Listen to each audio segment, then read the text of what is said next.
Welcome to Inspire on the Go.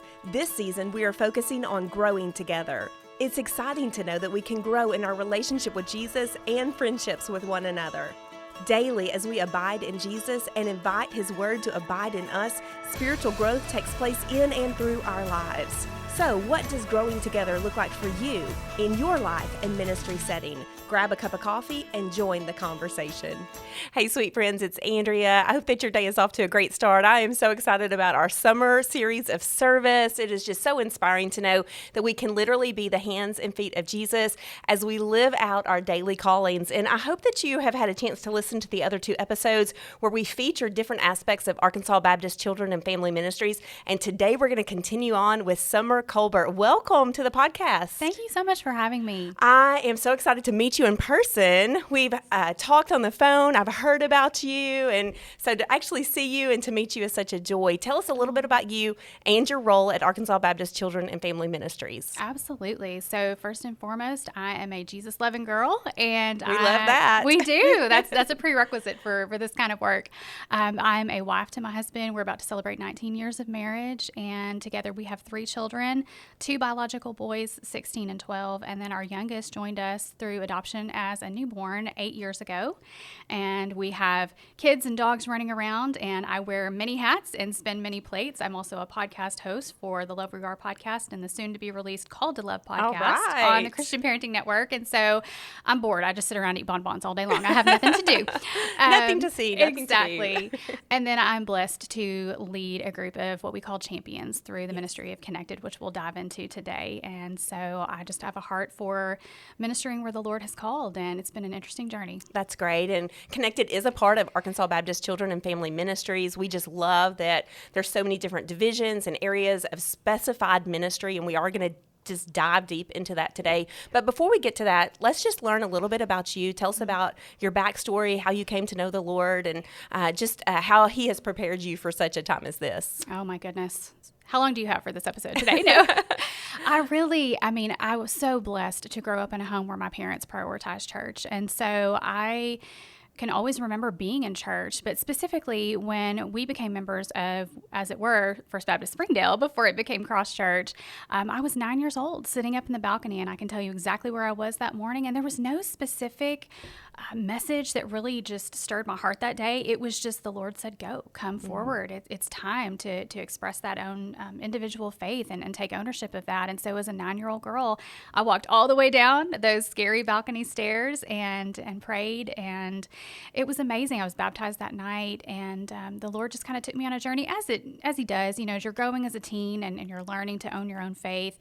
When I was in high school, I had a moment with the Lord where it was like, I really need to nail this down and make sure that I know what I believe and why I believe what I believe. But all through those years, I knew that God had planted the seed and the stirring in my heart. I wanted to help people. I didn't know what that looked like. I didn't know if that was a career path or what type of ministry the Lord might take me down. And so as I started college after graduating, I only went for a couple of years, and I ended up getting my MRS degree, as they say. And I married my husband. He was graduating with his master's in occupational therapy, and we got married, and we started a life together. And pretty soon after we got married, started having a family. And the Lord actually, when we got engaged, if I backtrack just a little bit, we were on mission in Belize, Central America, and we got to help work on a school there. And I just fell in love with those people and just really had a heart for missions. And specifically, there was a little girl that my heart just, absolutely tethered to that week. And it was really hard to leave her. And I think that was the Lord's first seed that He planted in my heart about adoption. My husband was always like, let's have as many kids as we want. Let's adopt and let's do this. And I'm a little bit more of the practical one going, let's think about this. And so as we started our family biologically, I had just shelved that whole thought.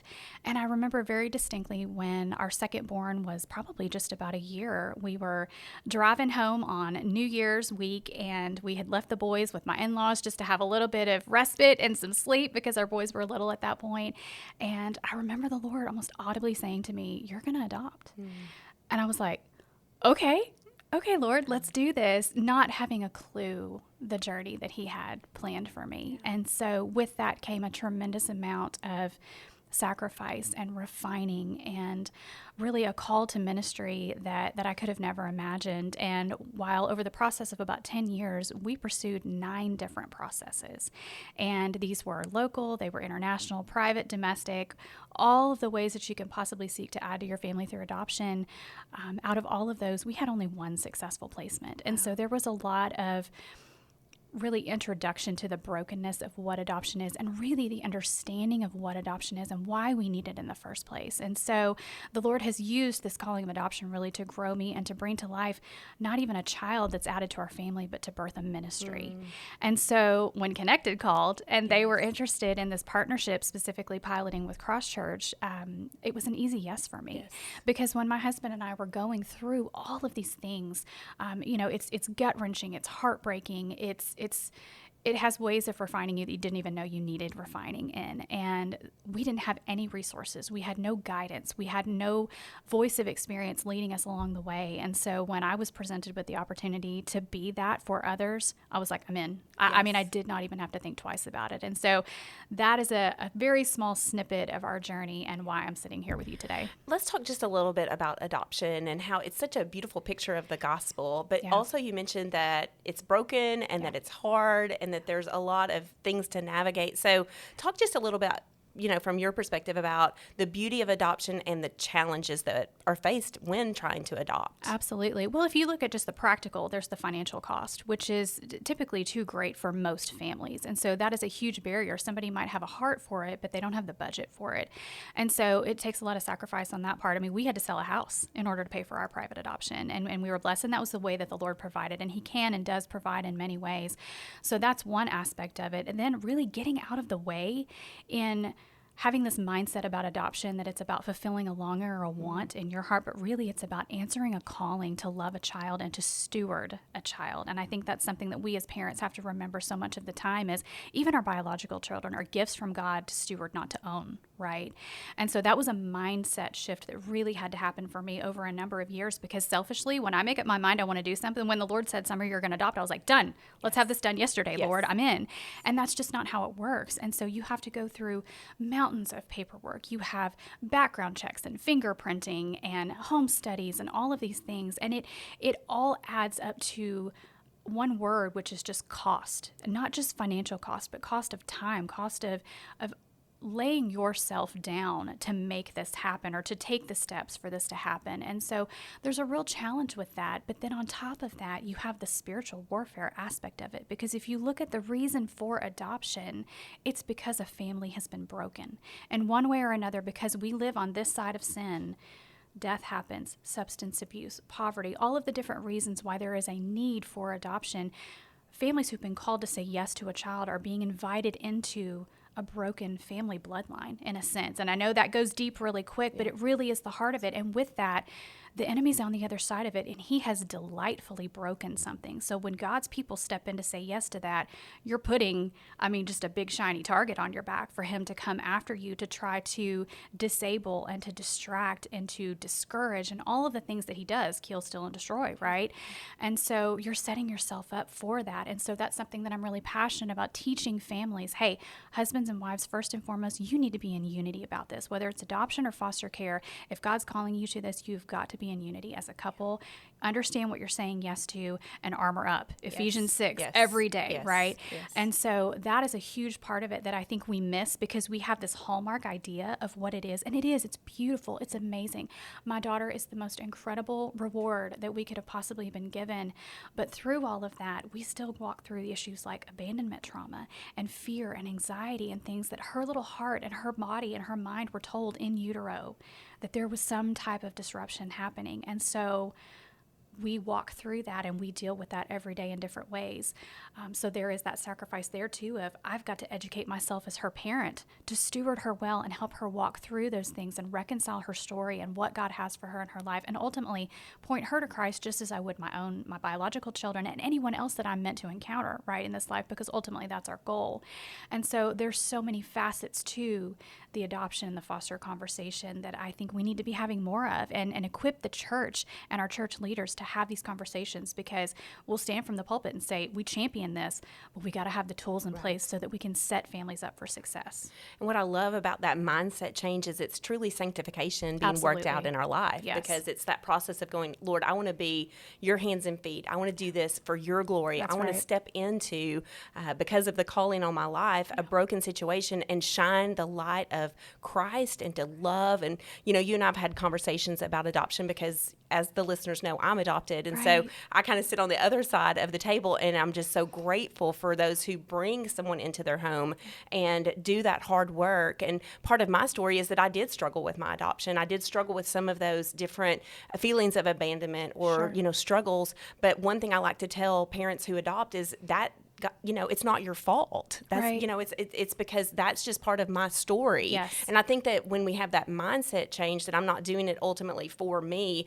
but for the glory of God, for the furtherance of the gospel, and to help that other person on the other side, we're able to look at the big picture of the redemptive story being played out in that person's life. Absolutely. And so I think that's a great foundation as we're talking about connected foster care and as we're talking about adoption, because if we don't go into it with the right mindset, boy, are we going to get maybe frustrated and even maybe set up the situation to not be successful. Yes. So tell us a little bit about Connected Foster Care, the ministry, what it offers, how it works, and just kind of the ins and outs of Connected. Yes, absolutely. It really is. We exist to equip the church to be the hands and feet of Jesus. And that's what I love about this. Our mindset is always focused on God's mission of building, strengthening, and restoring families for his glory. It has nothing to do with us. And, I think that if we're not careful, we can get caught up in a savior complex or a savior mindset. And understandably so on one hand, but on the other, we're broken vessels, right, that are pouring out, and we're just answering the calling and the assignment that God has given us. And so really at Connected, we try to do that with our families. So we are a privately licensed placement agency, and what that means is we have the ability not only to minister to families, but also to provide all of the professional and legal services related to foster care and adoption. And so we're multifaceted. We have a lot of things going on at any given time, but we are able to, my role specifically is champion. And so we are that first point of contact that can sit down with a family and just say, where is the Lord leading you? And how can I point you in that right direction based on the professional services that we offer? And through that, we're able to go through what we call the 5 C's, which really just represents the staff that we have. And so champions, we're that first point of contact. As I mentioned, we have coordinators that are overseeing all of the cases in their particular area. They have ears on the ground and their hearts are in it. And what I love about every single facet of our ministry is the people that you are working with within our ministry are not just working from a distance. We're also doing this work in our own homes. The vast majority of our staff are active foster or adoptive parents. And so we know what this feels like to live life in the trenches, which is another reason why it was such an easy yes for me to join this team. And then we kind of go down this line of champion to coordinator. And then we have our coaches who take us through all of the licensing and certification process. And so everything that it takes within the state of Arkansas legally to become an open and licensed home, our coaches take care of that. And we get to know our families. So we're understanding where they are in their lives. We're understanding their preferences. We're making calls based on all of those different things, ultimately keeping the need in mind. Because what's beautiful about this, and we were talking about this just today in a meeting, if 1% of the church steps up to say yes to foster care, 100% of the need will be met. That is just unbelievable. Sobering, right? Yes. And you think, oh, that's such a small number, but really it's within our grasp. And so someone just said this to me today. We don't have a foster care crisis. We have a foster yes crisis.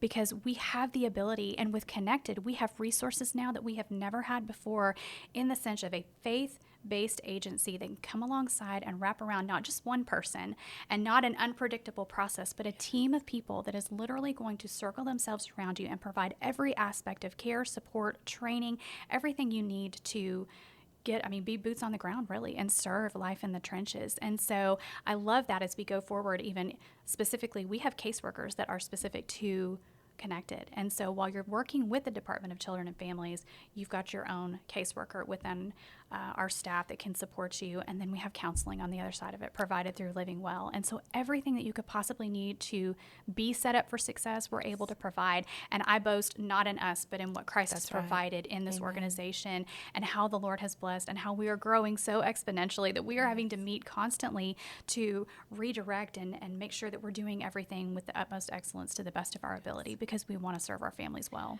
Which just reminds us that as we make ourselves available, God is going to provide that opportunity. Right. And what I love about the process is that when the person on the other side of this microphone who is listening, when they meet with a champion, they're not committing to the process. They're just exploring the process, right? Yes. So they're just saying, I want to know more. I want to be, educated on this so I can make an informed decision. So it's one of those things that reach out, have that conversation, educate yourself, find out how you can be involved. Certainly. Speaking of that, what are some ways that women can be involved, as well as church groups, different organizations? How can we plug into the ministry of Connected? I am able to meet with a number of women's groups who have such a heart to serve. And that is the beauty of, as you're describing, being the hands and feet, because there's always a need in some way. And so you can meet the practical needs. We have a lot of women's groups who will sign up to provide Christmas gifts, or they will have a fellowship and they'll create freezer meals and they'll donate, and have a drop off. They'll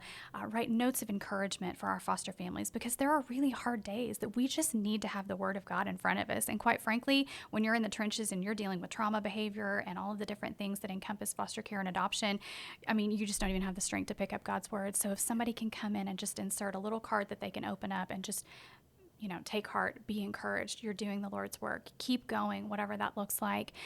So you can meet those very practical ways. We need prayer. As I mentioned, we are in a war for the lives of children and the soul, ultimately to see people come to Christ, because that is our goal through all of this. We want to equip families to love on children in a way that they can share the gospel and point them to Jesus, who does the ultimate healing and restoration, right? And so we need prayer. We need prayer warriors. We also need people who can serve as advocates within our Desired Haven ministries. We need people who can step up and say yes to foster care. And I hope I encourage you in my conversation today that while it is challenging, you have an army of people around you to help hold your arms up, like Old Testament, when the times get hard. And so we need families to step up and say yes. We need churches to step up and become connected churches, which we're happy to talk with you about. If you're interested in that, please reach out to me. I would love to let you know how to do that, and to really champion this ministry and engage your church in what it is to be one who serves in the areas of foster care and adoption. We need support for our moms who are trying desperately to parent well. And so there's different practical ways that you can do that. There's so many ways to get connected within the ministry, and that's what I love. Again, how's the Lord speaking to you, and how can I lead you? Because there's plenty to do. That's you just right. point me in the direction where you want to go. And God's plan is so individual and unique. That's and right. I love that He's going to use your gifting. He's going to use your calling. He's going to use your personality. He's going to use your past experiences. And so you're stepping into, ground that God has plowed, and that you have a support system coming around you saying, hey, we want to help you be obedient to Christ. Yes. And that ultimately that's what this is you are answering that call, and you're saying, I want to be a part of this gospel ministry. Yeah. Whenever I think about a church stepping in and becoming a connected church, that excites me, because I think that helps us to get our eyes off of ourselves and, right. Maybe even our comfort level. And sometimes we can go to church and think it's, just about us. And, That's right. and there is an element of going that we just are so thankful that we can be filled up, but it's to pour out. And Yes. so, I love that, challenge that you gave, maybe your church is going to consider stepping into this space. And so your members they're loved, they're supported, they're surrounded by other members who are, considering the same calling. So I'm so thankful that you mentioned that. And I hope that our churches will consider that, as a women's ministry leader, you can champion that call, for your church, and your women's ministry group can come alongside, and you can pray, and you can make meals, and you can send cards, but also you could pray for God to raise up within your congregation 2 or 3 or 4 families who will say yes to foster care. And so what a great call, and what a great opportunity we have right here in Arkansas, Yes. To impact foster care right here in our home state. Absolutely. Whenever you think about, your story and your life and your faith, we always like to ask our guests, what inspires you when you think about just the big picture of what God's doing in your life? How are you encouraged in your faith? Oh, goodness. That's such a good question. I think for me, a big part of my story has been so much of, I spent seasons where I really resented the mundane of life and motherhood, and I felt like I wanted to do these big things for God. And so as the Lord has taken me on this journey and understanding that really any contribution we make in obedience to Him is big. And so that inspires me to continue going as the Lord. And if you're listening to this right now and you're thinking, okay, this sounds great, but it's for somebody else because I'm just changing diapers right now, right? I'm just sweeping up Cheerios right now. Or, I'm past that stage in my life. I've already parented. I've checked that box.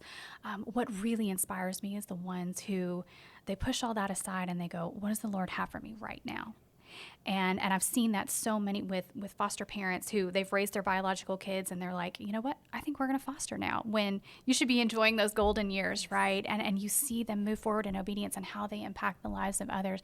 That inspires me. When you see young moms get together and they're walking through, the sleepless nights and the spit ups and the diaper changes, but yet they prioritize that time together just to grow together and in Jesus and to parent well together.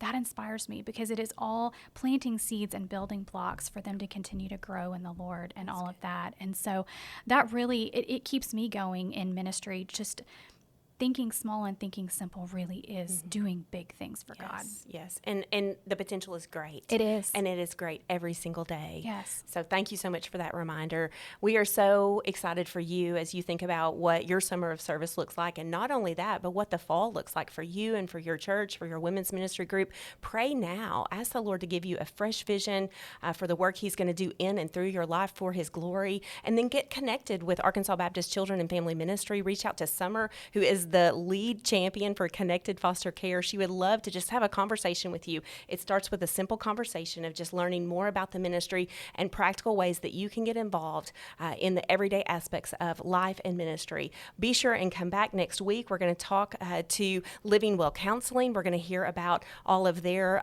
different aspects of ministry and how you can not only benefit from that, but also get connected there. So enjoy the last few weeks of summer, and we'll see you next time on Inspire on the Go. Thanks for listening. I hope today's episode helps you embrace the full, free, abundant life that God provides. Don't forget to follow, like, and subscribe to Inspire on the Go. If you would like more encouragement to help you grow in your faith, visit my website at AndreaLennonMinistry.org. Come back next time and enjoy another episode of Inspire on the Go.